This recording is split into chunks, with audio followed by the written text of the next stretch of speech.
Hindi lang ito tungkol sa isang pangalan. Ito'y tungkol sa pagpili kung anong klase ng paglilingkod, anong klase ng pamamahala ang ating gusto. Hindi lang para sa ating mga sarili, hindi lang dito sa Eastern Visayas, ngunit pati na rin sa buong Pilipinas.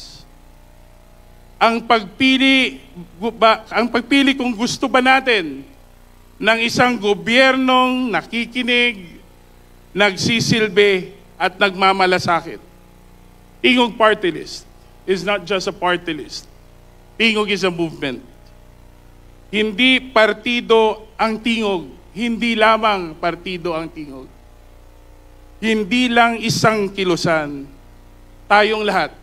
Ako, kayo, tayong lahat ang Tingog Party List. Tingog is every volunteer who wakes up early just to bring aid to a far-flung barangay. Tingog is every student who dreams of finishing school knowing that Tingog is there to help. Tingog is every mother who hopes for a better medical access for children. Malayo na pero malayo pa ang pwede nating marating.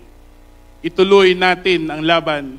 Ituloy natin ang ating misyon. Kaya ba natin to? Dahil malayo na tayo pero malayo pa sa pinapangarap nating bukang lilaway ng pagbabago, pag-asa at pag-unlad.